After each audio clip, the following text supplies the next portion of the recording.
अच्छा, हमारे साथ सुरेश कुमार गोयल जी भी जुड़ गए हैं, यहाँ पर राजनयिक रह चुके हैं। सुरेश गोयल जी, ये जो कुछ हम देख रहे हैं श्रीलंका में, इसमें चीन की क्या भूमिका आपको नजर आ रही है? चीन का क्या हाथ देखते हैं इसके पीछे? देखिए, बहुत मुश्किल है कहना कि चीन का हाथ है या नहीं है, या अगर है तो कहाँ तक है।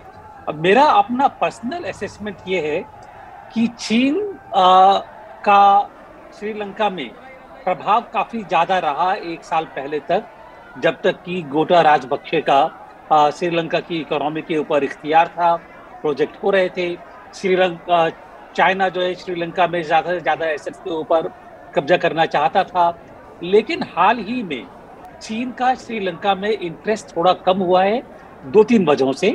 एक तो चीन की अपनी समस्याएं भी इंडो पैसिफिक में काफी बढ़ गई हैं, जब से यूएसए ने और बाकी लोगों ने, जब आप जानते हैं कि नाटो का भी एक दबाव बनना शुरू हुआ है, तो चीन जो है इंडो पैसिफिक में अपनी ही समस्याओं में काफी उलझा हुआ है।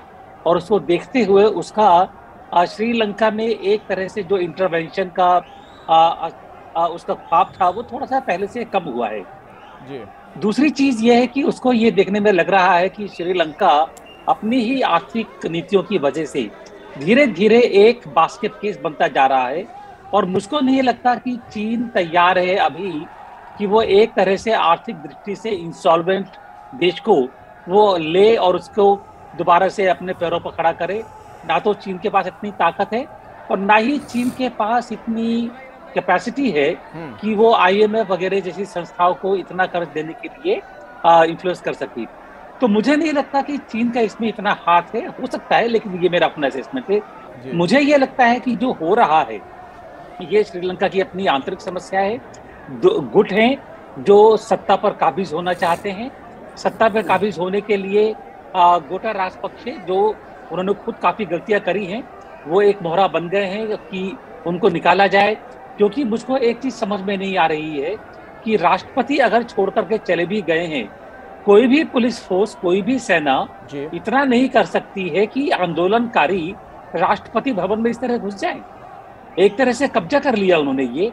और ये नहीं हो सकता है कि वो सारी की सारी जो जिम्मेदारी है कि जो पतन हुआ, आर्थिक पतन, उसके लिए खाली एक गोटा को जिम्मेदार ठहराए। पूरी सरकार है वहां पर। देखे तो मुझको लगता है कि सरकार का अपना एक रुख चल रहा है। सत्ता के लिए कोई ना कोई जो गुट है, तीन चार गुट, सबके बीच में एक ये कंपटीशन चल रहा है जी। अभी पत्ते खुल रहे हैं, देखिए कि क्या होता है। स्पीकर मीटिंग कर रहे हैं शाम को। इसके बारे में जरा जान लेते हैं जो आप कह रहे हैं सुरेश जी। इसके बारे में हमारे सहयोगी आशीष कुमार सिंह हमें विस्तार से जानकारी देंगे। आशीष, अब सभी लोगों के मन में यही सवाल है कि श्रीलंका में आगे क्या होगा? आपको क्या सूचना मिल रही है? किस तरह की स्थिति बनती हुई दिख रही है आपको? सरकार को लेकर क्या प्रारूप नजर आ रहा है? देखिए, एक अपडेट दे दूं मैं अखिलेश पहले आपको कि जो राष्ट्रपति से कहा गया था इस्तीफा देने के लिए, मुझे लगता है कि अब राष्ट्रपति और प्रधानमंत्री ने जब अपने इस्तीफे की पेशकश करी दी है तो इस्तीफा मान लिया जाए। क्योंकि एक टेक्निकल प्रॉब्लम ये भी तो है कि जब राष्ट्रपति अपना खुद ही राष्ट्रपति भवन छोड़ करके जा चुके हैं और इस्तीफा देने के लिए राजी हैं, तो आखिर प्रधानमंत्री अपना इस्तीफा भेजें किसको? क्या चीफ जस्टिस को भेजेंगे? तो मुझे लगता है कि इन दोनों का इस्तीफा तो पहले मान लेना चाहिए। एक अपडेट में देना चाहता हूं कि राष्ट्रपति भवन के डीजी मीडिया डिविजन्स जो हैं, उन्होंने अपना इस्तीफा दे दिया है। तो ये भी एक संकेत है कि राष्ट्रपति का भी औपचारिक इस्तीफे की जानकारी बहुत जल्द मिल जाएगी। देखिए, अब से थोड़ी देर पहले आपने ही ये खबर दिखाई कि नए राष्ट्रपति के नाम के लिए किसका प्रपोजल सर्वदलीय बैठक में दिया गया एक पार्टी की तरफ से।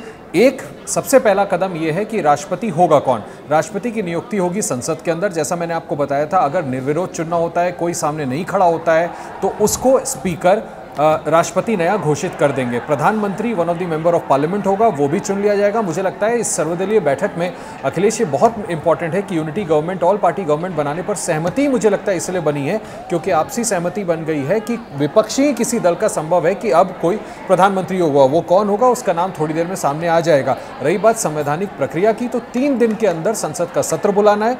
स्पीकर टेम्पररी प्रेसिडेंट होंगे। सबसे बड़ी बात कि इस बैठक में यह भी तय कर लिया गया कि स्पीकर टेम्पररी प्रेसिडेंट होंगे। तो अब वो जल्द से जल्द सदन बुलाएंगे। सदन के अंदर प्रधानमंत्री और राष्ट्रपति की नियुक्ति हो जाएगी। और मुझे लगता है कि इसी वजह से आप देखिए कि प्राइम मिनिस्टर ने जो अपना इस्तीफा ऑफर किया है, उन्होंने वो 3 कारण भी बता दिए कि अगले हफ्ते ये चीज़ें होने वाली हैं। आईएमएफ की रिव्यू होनी है, फूड प्रोग्राम की तरफ से डायरेक्टर आने वाले हैं, तो इन सभी चीज़ों को ध्यान में लेते हुए उन्होंने ये कदम उठाया है। तो निश्चित तौर पर मुझे नहीं लगता कि अगर इस प्रक्रिया को अगर हम कॉन्स्टिट्यूशनली देखें तो बहुत ज़्यादा लंबा समय लगने वाला है। चलिए ठीक है आशीष।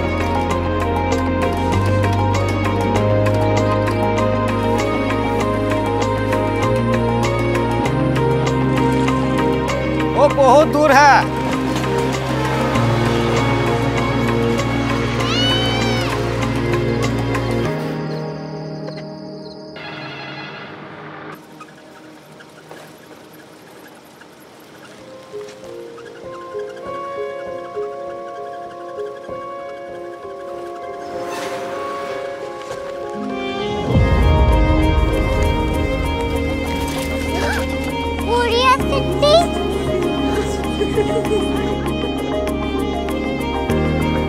दुनिया कुछ लोग बड़े होते हैं। कोरिया सिटी कहाँ है? प्रोफेसर साहब को पता होगा। हो, ये छोटा वाला ग्लोब लगता है और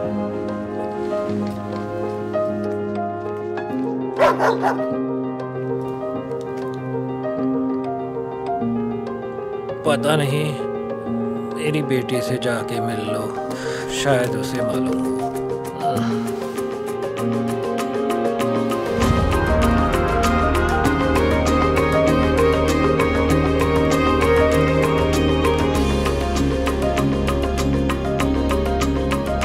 हाय, बाबा ने भेजा है। Come here. Korea city. Korea city नहीं, क्यूरियोसिटी। वो क्या? That's what brought you here? जो तुम्हें यहाँ तक ले आया। क्यूरियोसिटी।